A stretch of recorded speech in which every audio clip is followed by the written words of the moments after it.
Rádio Café. Rádio Café. Aqui você tem uma voz.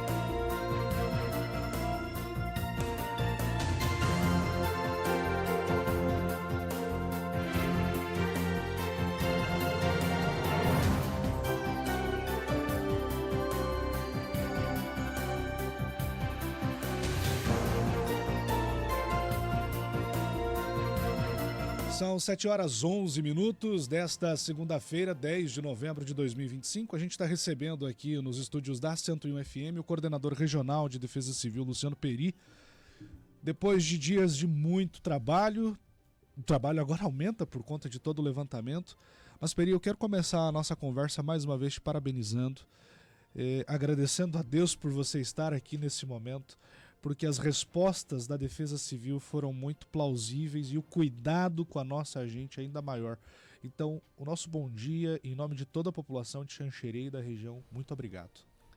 Bom dia, Guilherme. A gente fica sem palavras, né? Só quem passa por uma tempestade como essa, ou na questão, né, o tornado que infelizmente novamente volta a varrer a nossa cidade e região, né? Sabe o quão importante é a gente ter uma resposta adequada e principalmente a gente sempre buscar trabalhar de forma célere para minimizar os danos das pessoas que são afetadas. Esse é o momento onde que durante toda a semana a gente vinha alertando através da Defesa Civil, e essa é uma determinação do nosso governador Jorginho Melo, que a gente sempre esteja próximo do cidadão, levando informações qualificadas e principalmente buscando fazer a autoproteção. Há uma transformação na secretaria exatamente com o nome Proteção e Defesa Civil para esse viés. E durante toda essa semana essa ordem foi cumprida, né? O nosso governador Jorginho e o secretário Mário foram muito enfáticos dizendo o seguinte: vamos trabalhar para que a gente possa minimizar os danos e caso aconteça a gente possa atender da melhor forma possível. Peri, eu estava em viagem na sexta-feira e disse várias vezes que nós tivemos um livramento, porque a gente voltaria por Dionísio Cerqueira e decidimos ir por Vitorino. 40 minutos depois o tornado chegou primeiro em Dionísio Cerqueira e aí depois aqui em Xanxerê. Como é que funcionou essa logística? Definimos que o Corpo de Bombeiros é que tem que fazer, lá no Corpo de Bombeiros é que vai ser feita a entrega de lonas. Como é que é feito esse trabalho de imediato já para atender a população?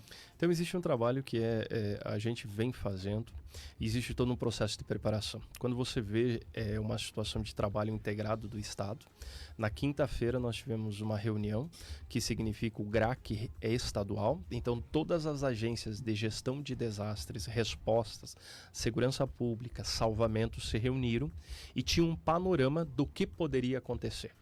Que poderíamos ter o risco de destelhamentos, o risco de vendaval, o risco isolado de microexplosões e tornados, e com isso as estruturas ficam em prontidão. O que é ficar em prontidão? Você deixa as estruturas do Corpo de Bombeiros preparado, com lona e com materiais, caso seja necessário o atendimento. Você deixa as estruturas da Celesc preparada para fazer a recomposição ou o reestabelecimento de energia. E aí a gente entra em todas as outras estruturas.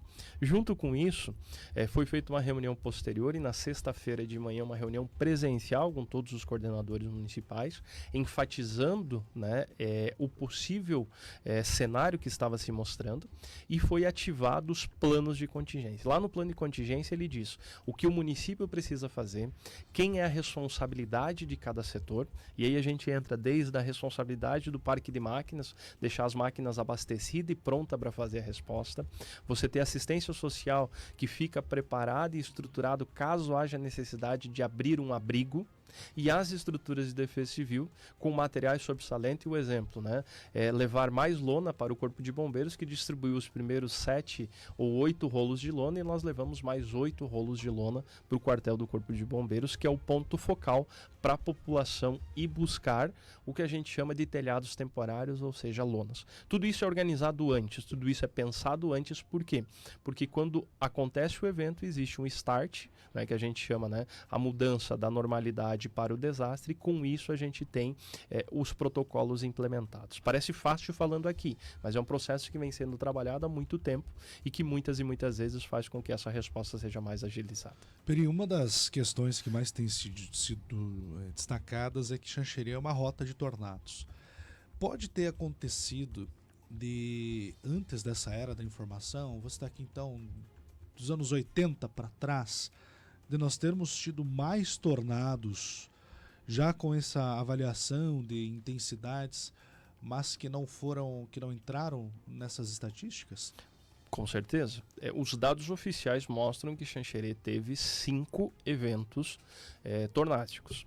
Nós tivemos 1984 ou 86, eu sempre não me recordo qual que é a data certa. 94, nós tivemos um outro evento.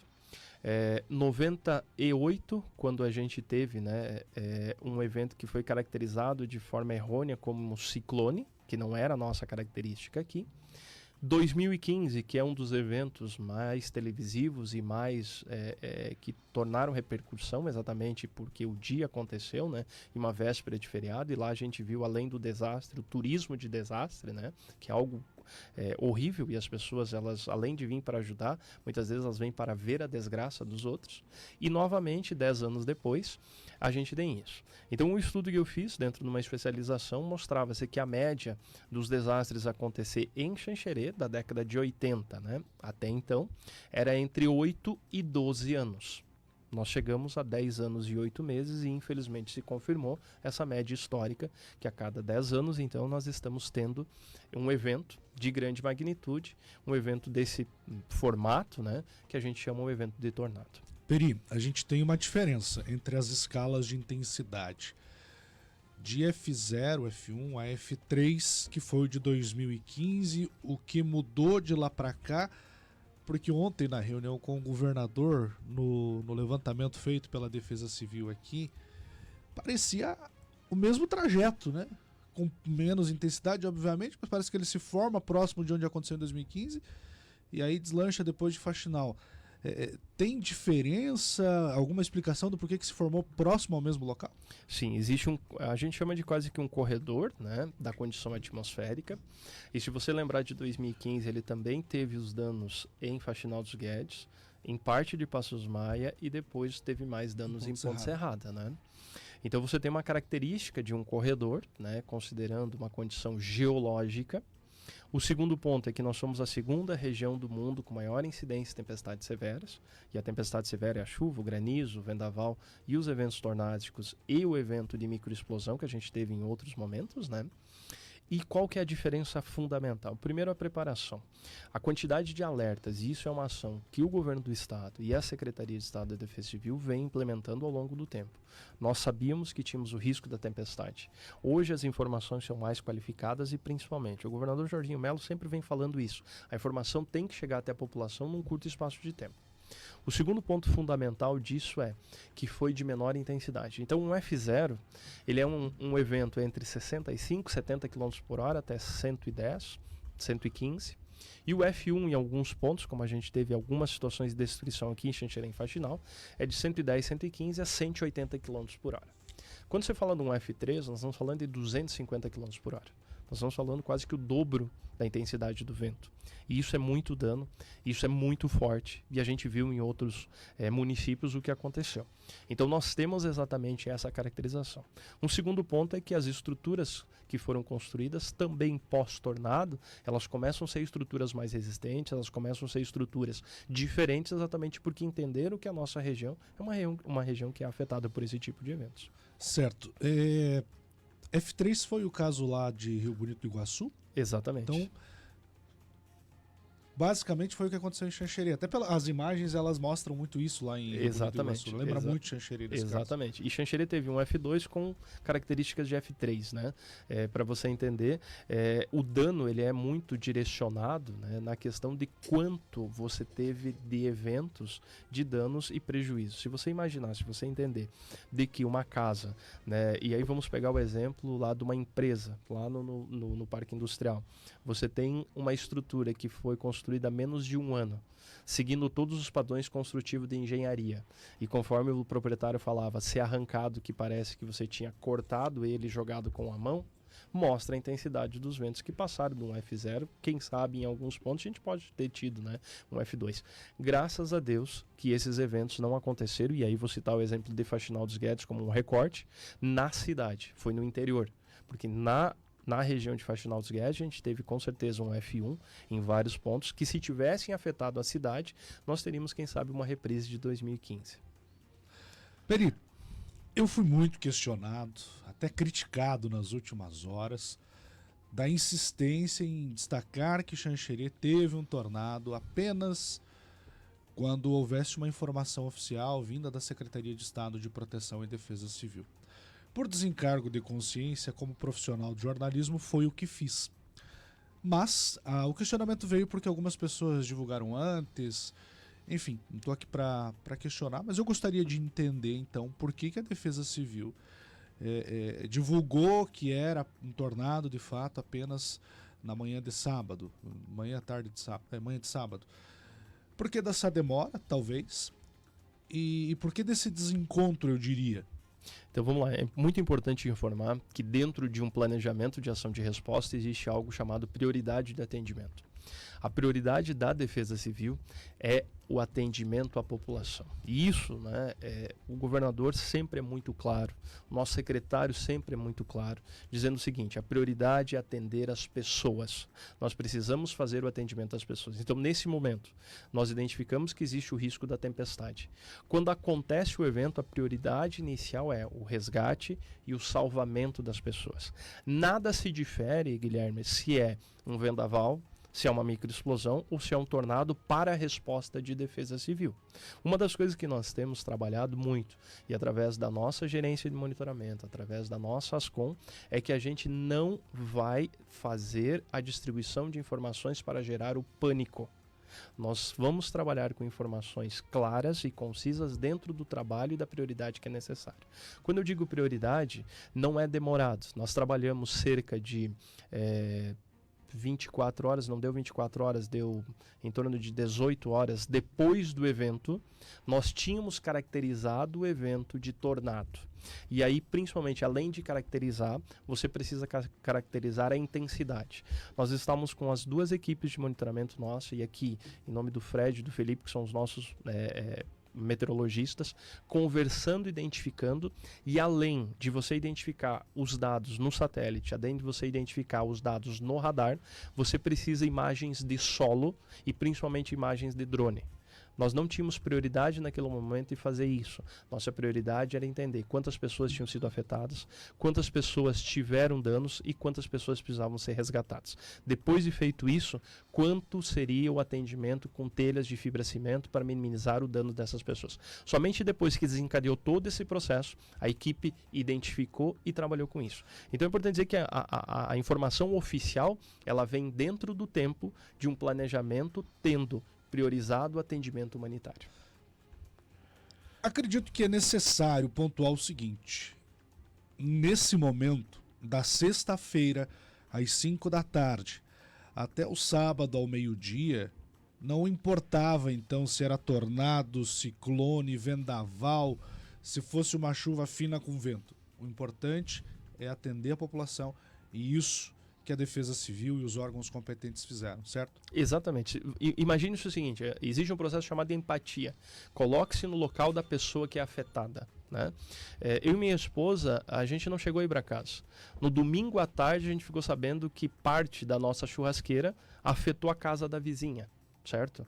E eu não tinha ido para casa ainda para ver como estava a minha casa, porque a nossa prioridade era o atendimento das pessoas que tinham perdido muitas vezes parte da sua casa, tinham perdido seus móveis, sua história, e tinham afetado sua vida por um evento chamado tornado, ou um evento que fosse vendaval, ou qualquer outro tipo de evento que naquele momento ele não queria saber. Ele queria ser atendido com, inicialmente, a distribuição de lonas, inicialmente saber se não tinha pessoas machucadas, feridas, ou que a gente, como bombeiro que soube de origem, fazer o resgate e o salvamento. Então, isso é muito claro, né, Guilherme? Para nós, a nossa prioridade é atender as pessoas. A definição do tipo do evento, né, e a caracterização do evento é algo posterior. Como agora a questão do levantamento dos danos. Esse é um dado posterior.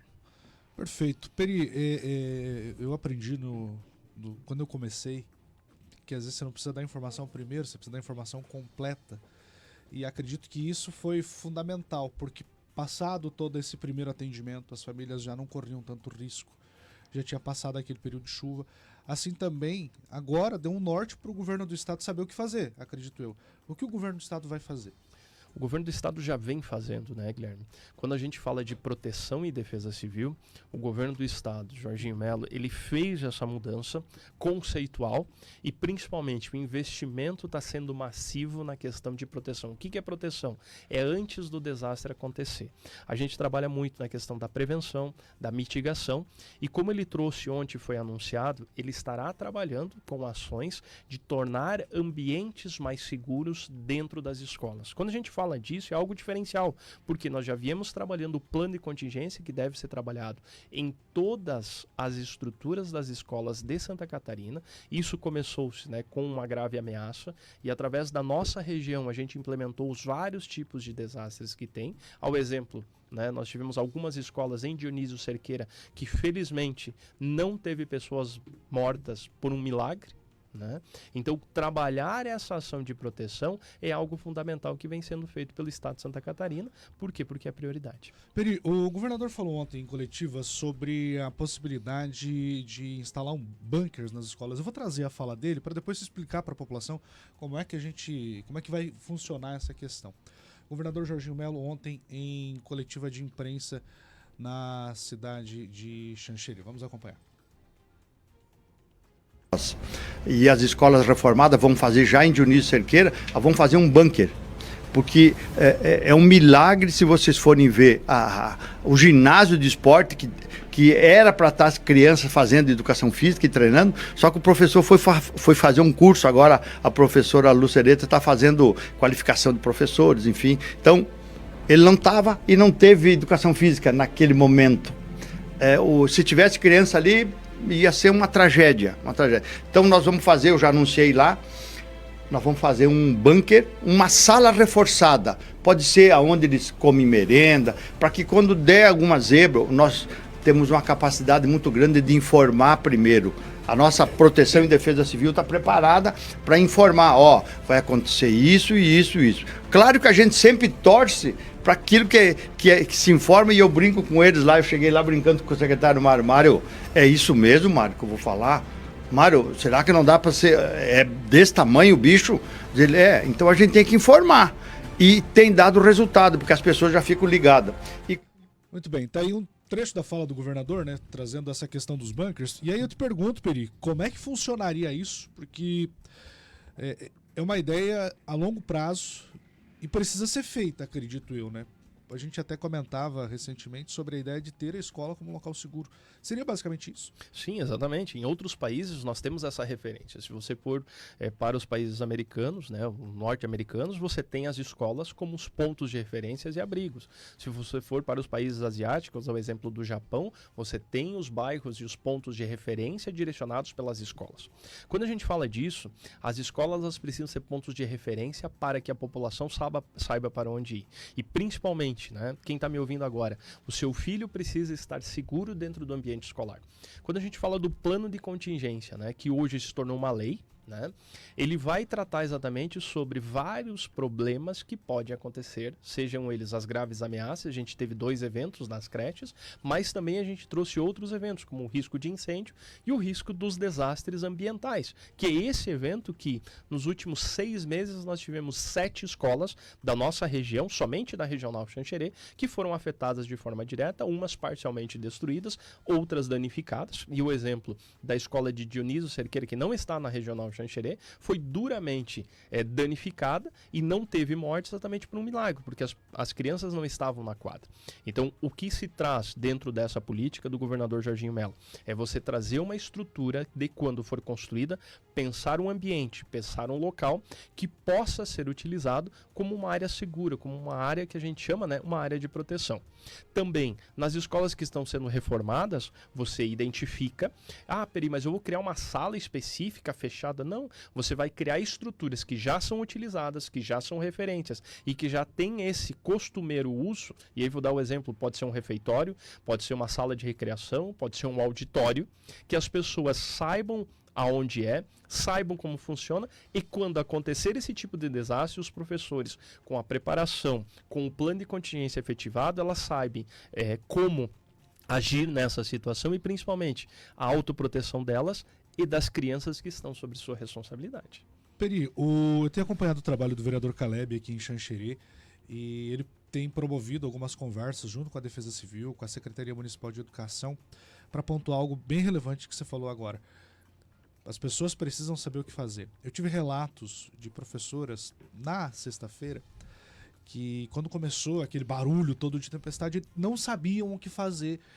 E esse projeto proposto, sendo construído pelo vereador Caleb junto com a Defesa Civil, pelo que me parece, tende a fazer exatamente isso, a dar um norte para os profissionais de educação nesse momento, isso? Exatamente. É importante dizer que você precisa, né, uma condição legislativa, então precisa de uma legislação para que seja seguida, e dentro dessa legislação você traz alguns marcos, você traz algumas regras dizendo o seguinte, olha, de período em período a gente precisa fazer um simulado. E por que um simulado? O papel aceita tudo, então nós temos que ter no papel. Depois de ter no papel, nós precisamos treinar, nós precisamos preparar a estrutura. E o treinamento é feito de várias formas, muitas vezes, né?